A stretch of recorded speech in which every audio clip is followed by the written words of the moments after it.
Hello friends, स्वागत है आपका अपने यूट्यूब चैनल में। और UPPCS means daily answer writing का आज डे 4 है, इसलिए हम जो क्वेश्चन डिस्कस करेंगे वो भी जीएस 4 का करेंगे।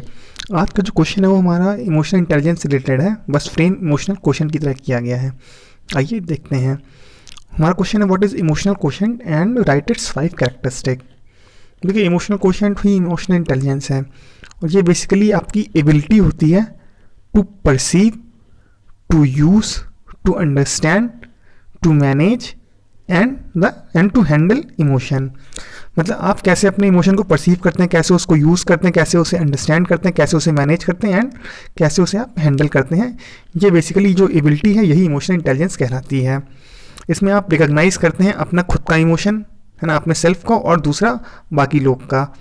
आप रिकॉग्नाइज करेंगे और उसी जो इमोशनल इन्फॉर्मेशन है उसी को आप यूज़ करते हैं, और जो आपकी थिंकिंग है ना, जो आपकी थिंकिंग और आपके सराउंड में जो लोग हैं उनकी थिंकिंग और उनके बिहेवियर को आप गाइड करते हैं, और गाइड करते हैं पॉजिटिव वे में। और आप अपनी डिफरेंट फीलिंग्स में डिफ्रेंशिएट करते हैं इसी की मदद से। यही इमोशनल इंटेलिजेंस है। और आप अपने इमोशंस को एडजस्ट करते हैं, जो एडजस्टमेंट आप करते हैं अपने इमोशंस के साथ, वही इमोशनल इंटेलिजेंस है, ताकि जो आपका सराउंडिंग का एनवायरनमेंट है उसको आप अडाप्ट कर सकें। तो एक बहुत ही अच्छा एग्जांपल, अभी 2-3 दिन पहले शोएब अख्तर जो थे वो पाकिस्तान टीवी चैनल पे लाइव में थे, शायद वो पीटीवी था, और वहाँ पाक जर्नलिस्ट उनसे बोलता है कि आप निकलो यहाँ से। मतलब जर्नलिस्ट उनसे बोलता है कि आप जाइए, आप जा सकते हैं। जर्नलिस्ट का नाम था नुमान नियाज़, है ना, आपने नहीं देखो तो यूट्यूब पे देखना। तो उस सिचुएशन में शोएब अख्तर ने किस तरह से हैंडल किया, बहुत प्रोफेशनली उन्होंने हैंडल किया, और ये उनका इमोशनल इंटेलिजेंस दिखाता है कि कैसे वो अपने इमोशंस को एडजस्ट करते हैं, और जो इन्वायरमेंट था किस तरह से वो वर्कआउट करते हैं, एक ग्रेसफुल एग्जिट लेते हैं। यही इमोशनल इंटेलिजेंस है। वो उनकी मतलब एक आपकी एबिलिटी आप परसीव करें, यूज़ करें, अंडरस्टैंड करें, मैनेज करें और हैंडल करें अपने इमोशंस को। यही इमोशनल क्वोशंट और यही आपका इमोशनल इंटेलिजेंस है। अब इमोशनल इंटेलिजेंस जो है आपको हेल्प किस में करता है? आप अपने खुद के इमोशन को मैनेज करते हैं, है ना, और आप अपने सामने वाले या अपने ग्रुप के लोगों के इमोशंस को मैनेज करते हैं पॉजिटिव वे में। इससे क्या होगा, ना आपको स्ट्रेस होगा, ना आपके साथ वालों को स्ट्रेस होगा, है ना, आप अच्छे से कम्युनिकेट कर पाएंगे। और ये बेसिकली एक जो है लीडर की क्वालिटी होती है, वो अच्छे से कम्युनिकेट कर लेता है ना, अपने आसपास के लोगों को स्ट्रेस नहीं होने देता, अपने टीम में को अच्छे से हमेशा मोटिवेट रखता है। इसके अलावा दूसरे लोगों के साथ एम्पैथाइज करेगा, है ना, एम्पैथी शो करेगा, और जितने भी चैलेंजेस आएंगे, है ना, उसको वो अच्छे से ओवरकम करेगा। यही है इमोशनल इंटेलिजेंस। ये इमोशनल इंटेलिजेंस इन्हीं सब चीज़ों में मदद करता है। और इमोशनल इंटेलिजेंस क्या करेगा, आपका जो कॉन्फ्लिक्ट होगा, जो कॉन्फ्लिक्ट होंगे उनको डिफ्यूज़ करने में भी मदद करेगा, है ना। शोएब अख्तर वाला एग्जांपल या आप अपने आंसर में लिख भी सकते हैं। देखिए, जो ईआई टर्म है वो पॉपुलर किया है डेनियल गोलमैन करके थे। उन्होंने एक बुक लिखी, और बुक का ही नाम उन्होंने लिखा इमोशनल इंटेलिजेंस। तभी से ये इमोशनल इंटेलिजेंस का कॉन्सेप्ट जो है, ईआई का कॉन्सेप्ट जो है, तभी से बहुत पॉपुलर हो गया। कुछ लोगों ने तो कहा कि जो इमोशनल क्वोशंट है वो इंटेलिजेंस क्वोशंट से भी ऊपर होता है ना, क्योंकि ये आपको एक डिफरेंट ही तरह की स्किल देता है। अब जो डेविड गोलमैन थे उन्होंने इमोशनल इंटेलिजेंस को डिफाइन किया है कि ये एरे है स्किल्स की, ठीक है, it's an array of skill and characteristic that drive leadership performance. मतलब कोई भी लीडर को परफॉर्म करने के लिए जो भी कैरेक्टरिस्टिक स्किल वगैरह चाहिए, जो दे वही है इमोशनल इंटेलिजेंस। अब हम देखते हैं कैरेक्टरिस्टिक।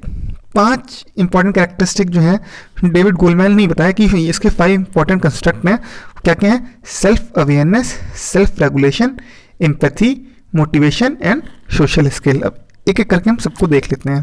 देखिए, सेल्फ अवेयरनेस का मतलब हो गया कि आपकी एबिलिटी, आप खुद को कैसे जान, मतलब सेल्फ खुद, और अवेयरनेस आप अपने खुद के इमोशन को कितना अच्छा पहचानते हैं, है ना, उसका इम्पैक्ट दूसरों पे क्या होगा, उसको आप कितने अच्छे से जानते हैं, है ना, और उसका इम्पैक्ट आपके खुद पर कैसे होगा, उसको आप कितने अच्छे से पहचान लेते हैं। यही है सेल्फ अवेयरनेस, है ना। आप अपनी स्ट्रेंथ जानते हैं कि नहीं जानते हैं, अपनी वीकनेस जानते हैं कि अपॉर्चुनिटी जानते हैं, थ्रेट नहीं जानते हैं कि नहीं जानते हैं, अपनी वैल्यू जानते हैं कि नहीं जानते हैं, और आपके डिसीजन या आपके इमोशन का इम्पैक्ट आपको पता है कि नहीं पता है खुद पर और दूसरों के ऊपर। ये तो हो गया इसका फर्स्ट कैरेक्टरिस्टिक, सेल्फ अवेयरनेस। जो सेकंड है वो है सेल्फ रेगुलेशन। अब आपको अपनी कैरेक्टरिस्टिक तो पता है, आपको पता चल गया कि भैया आप अपने इमोशन को कैसे आपके क्या क्या इमोशन है, आप बहुत जल्दी गुस्सा हो जाते हैं, तो सेल्फ रेगुलेशन एक तरीका है, आप उसे कंट्रोल करें, है ना। अपने जो इमोशन है उसको आप कैसे कितने अच्छे तरह से कंट्रोल करते हैं या रीडायरेक्ट करते हैं अपने इमोशंस को, ताकि जो उससे कोई डिस्ट्रप्टिव इफेक्ट ना आए आपके इमोशंस का, और आप जो चेंजिंग सर्कमस्टांसेस हैं उसको अच्छे से अडाप्ट कर सकें। मान लीजिए आप बहुत ही गुस्सैल व्यक्ति हैं, अगर आप इमोशनली इंटेलिजेंट नहीं हैं तो कई ऐसी सिचुएशन में आप अपने आप को परेशानी में पा जाएंगे। जैसे आप अपने सीनियर के सामने गुस्सा नहीं दिखा सकते ना, तो यही है सेल्फ रेगुलेशन, कि आप किस तरह से अपने इमोशन को कंट्रोल करेंगे या उसे रिडायरेक्ट करेंगे ताकि जो डिसरप्टिव इमोशन है वो आप पे हावी ना हो। जो थर्ड है वो आपका है एम्पैथी। एम्पैथी का मतलब वही है आप अपने मतलब दूसरों के शू में अपने आप को पुट करना, और मतलब कैसे दूसरों की फीलिंग है ना, उसे समझना और उनकी फीलिंग को भी समझना, और वो क्यों ऐसा फील कर रहे हैं ये भी समझना, क्या इमोशन है उसके पीछे, जो कि एम्पैथी। जो चौथा है आपका कैरेक्टरिस्टिक वो है मोटिवेशन। अब मोटिवेशन अपना भी और बाकी लोगों का भी, अदर्स का भी, है ना।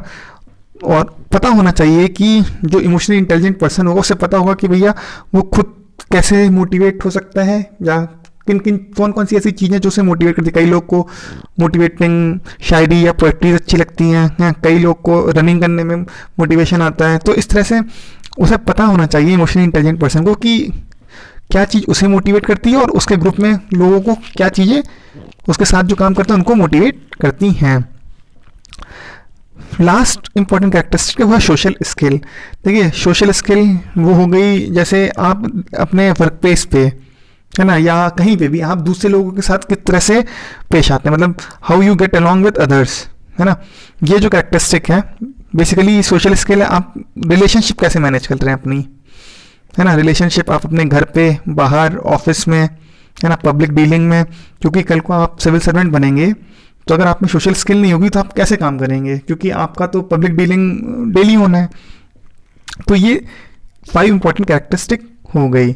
इसमें आप एग्जांपल दे सकते हैं कि भैया हमें जो है आगे चल के एडमिनिस्ट्रेशन में काम करना है, हमें एज अ पब्लिक सर्वेंट रहेंगे, है ना, हमें हमारे ऊपर बहुत सारे प्रेशर होंगे, है ना, गवर्नमेंट का प्रेशर होगा काम करने का, इसके अलावा नेता, पॉलिटिकल पर्सन या पॉलिटिकल पार्टीज़ का प्रेशर होगा, इसके अलावा मीडिया वाले, है ना, वो अलग चरस बोए रहेंगे, फिर इसके अलावा जो आपके सीनियर हैं, है ना, उनका भी प्रेशर रहेगा, पब्लिक का भी प्रेशर रहेगा आपके ऊपर। तो ऐसी स्थिति में अगर आप इमोशनल इंटेलिजेंट नहीं होंगे तो आप क्या ब्रेकडाउन हो जाएंगे, आप काम नहीं कर पाएंगे और आप गिव अप कर देंगे। तो इसलिए एक पब्लिक सर्वेंट को इमोशनली इंटेलिजेंट होना बहुत ज़रूरी है, क्योंकि उसके सामने दुनिया भर के चैलेंजेस आने वाले हैं। तो इस तरह से आप अपने आंसर को कंक्लूड कर देंगे और आपको ठीक ठाक मार्क्स मिल जाएगा। आपको वीडियो कैसा लगा आप प्लीज़ कमेंट करके बता दें। Thank you.